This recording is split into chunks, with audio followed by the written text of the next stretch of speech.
2 of 47 known ocelots were discovered within the past few months at Laguna Atascosa Wildlife Refuge. Now, biologists say while this is a sign that the population is recovering, there's still a long way to go when it comes to conservation.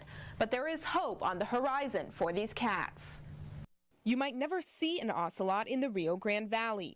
Ocelots like to be hidden under cover. These critically endangered cats thrive in thorn scrub. But what we're seeing right here is thorn scrub. It's very diverse, many different types of plants all growing together in a community. It's very thick. A habitat that allows them to hide, but that's also disappearing itself. In the Rio Grande Valley per se, the four-county area, we've probably cleared 95 to 98% of the original native habitat. The discovery of 2 young ocelots at Laguna Atascosa Wildlife Refuge within the past 2 months has biologists feeling optimistic. For us, that's incredibly exciting because it shows the population is growing. However, because thorn scrub is isolated across the valley, it's difficult to get the ocelot populations in Willacy and Cameron to mate with each other. And another challenge lies in their path.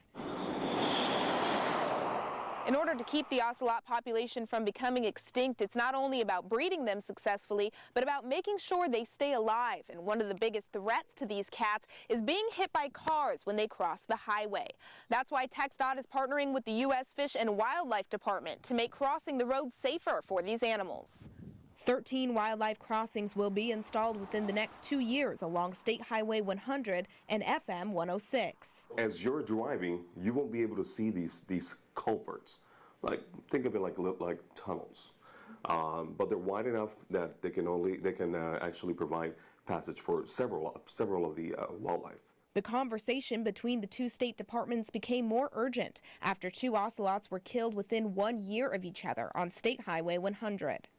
Hopefully they didn't die in vain, because I think it really highlighted the importance of getting these wildlife crossings in. Negotiations between the Texas Department of Transportation and the U.S. Fish and Wildlife Service have been in the works for years.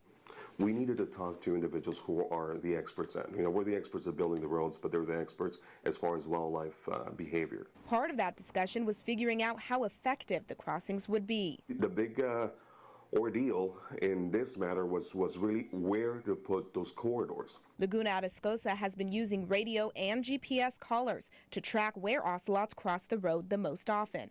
That's where the corridors will be. One problem area has been near the concrete barriers on Highway 100. And that's actually why they don't cross things like the barricades that are on Highway 100, the cement barricades, is because they can't see across it. They could easily jump over it, but they don't, because their nature is they need to see what's on the other side before they'll cross. The 2 projects, totaling $6.4 million, are expected to begin construction after July of this year. While the crossings are a step in the right direction, wildlife specialists are still trying to find a way to bring the last remaining ocelot populations in the United States together. It's not, the end-all solution. The end-all solution is somehow linking up the remnants of habitat. Something we're very interested in is trying to connect the 2 counties so that there can be interbreeding and interaction. And they're continuing to raise awareness of one of the nation's rarest and the valley's most treasured cats. Now, the U.S. Fish and Wildlife Service remind Valley residents to take caution when driving through areas that have dense brush on either side of the road. They also urge anyone who sees an ocelot dead or alive to immediately report it. Now, you can distinguish an ocelot from a bobcat by its long ringed tail and rounded ears. In the newsroom, Annalise Ortiz, Action 4 News.